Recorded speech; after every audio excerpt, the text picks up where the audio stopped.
Good morning, good evening, good afternoon, or good night, however and whenever you may be listening. Thank you for stopping into another fantabulous episode of the Take It Easy podcast. We are coming to you live from beautiful San Diego, California. It is a happy new year. I hope everyone's doing great. So, as we continue forward into the new year, something that I noticed is, I'm doing this little exercise where I'm like trying to communicate like I would if I were talking to an audience, and my train of thought gets derailed a little bit. Happy New Year, though, to everyone. We got a great episode planned out for you today. We're going to be talking about college football coming forward, and in the next segment, our main segment of the day, we are going to be playing a version of Deal or No Deal with no one else. It's going to be a little bit sad because there's only one person here, but that's okay. And first thing we're going to talk about is the Chicago Bears, because it was announced yesterday that Ryan Pace confirmed that Mitchell Trubisky is going to be the quarterback going into next season. And this is a little bit of a stepping stone of sorts. It's a textbook case of, well, it's the wrong decision. Let's just put that there. You have to at least create competition with Trubisky if you want him to succeed going forward.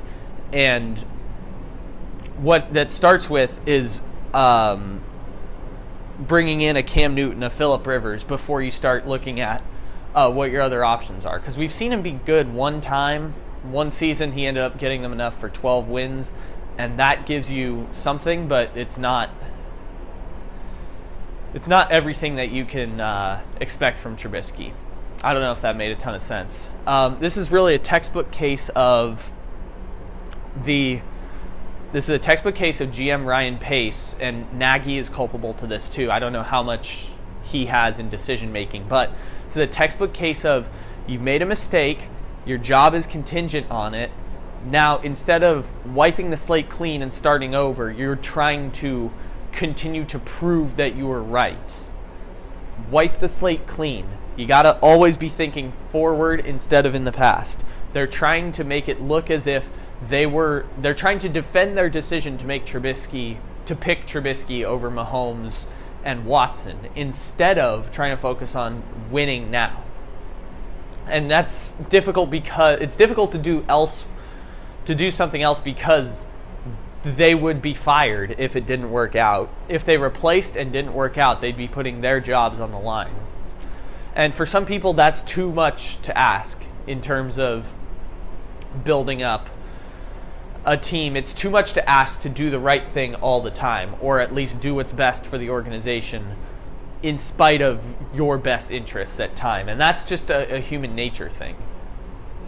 I think if you look at the case study of Jared Goff, you look at the Rams defended that decision after he went to the Super Bowl, very clear that was not the right decision on their part. If you look at what the Giants did with Eli Manning and trying as long as they could to hold on to Eli, that's another case study of, hey, we're trying to defend what we've known longer than it should be. If you look at what the Jaguars did with Blake Bortles, is another fantastic situation, and it's what the Bears are doing with Trubisky right now. When teams give out big contracts to players that are usually homegrown talents drafted by the same GM who's in power now, you usually see, I don't know why you did that, but it's because they're trying to change the narrative to make it look as if they were correct. But football fans aren't dumb. We can see that Trubisky, if he's not a great quarterback now, we see the signs that he's not going to be a great quarterback going forward. And if he's not a great quarterback, there are a lot of options you could bring in to foster competition with Trubisky. Textbook example of Ryan Pace deciding to continue forward and try and prove himself to be correct.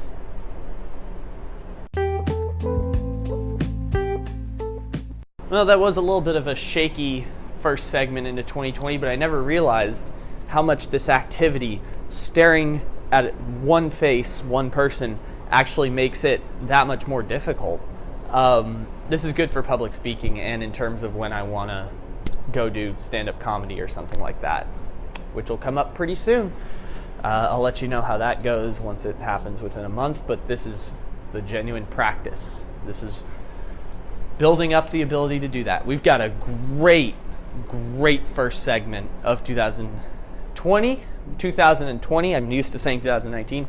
A first big segment. We are going to play Deal or No Deal, a version of it, because it's less fun with one person. But I set up the game, so I don't know how it's going to roll, and we're going to find out within a matter of moments how successful it's going to be. But I don't know any of the teams, any of the things. So what happens is we have the 12 playoff teams. So if you've watched Deal or No Deal before, it's an older game show. It's not really on anymore. The way it works is that there's usually like 25 briefcases full of money, from like 1 cent to $1 million. And you get one to keep the entire game, and then you start eliminating briefcases full of money, and then you can walk away with a certain amount whenever you want. But it's all a risk analysis. So the way I've set this up is with the 12 playoff teams. This is also a little bit of an activity to make fun of playoff teams. But the way I've set this up is we got 12 teams. So I'm going to randomly assign myself a number to start the game, 1 through 12. And the teams are in order from 1 to 12. I've randomized it, taken a screenshot of it. I have not seen the order of the teams as we eliminate them slowly but steadily. And you guys won't know until the end. If you're playing along, think to yourself when you would walk away. If you think you can get a better quarterback or a better team, in essence.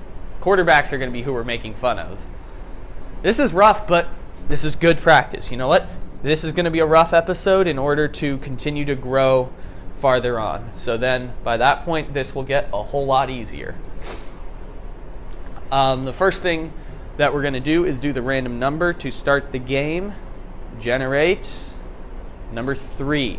Okay, so we have team number 3. I have no idea who team number 3 is, but that's who we're going to walk away with. If we take the deal, or we can continue to play as long as we want, which is what we're going to do, just because it's more fun. So, who's ready for Deal or No Deal? I hope I explained the rules right. So we have 3 things. The random number generator, the list of teams in order, and we're going to have a wheel of NFL teams as well. So we are just progressively going to take down teams, and let's see who our first team is going to be, who we eliminate. So I've eliminated the team that we chose. Let's see who the first team is here. We eliminate the Saints. That's unfortunate. That's a bigger dollar amount than a lot of them. This obviously hurts us, considering that anytime you can get Drew Brees as your quarterback going into the playoffs, you're obviously going to be a significantly good playoff team. If you have a Sean Payton, Drew Brees tandem, as we've seen the last 2 years, they've played phenomenally, but the upside of it is there are certainly better teams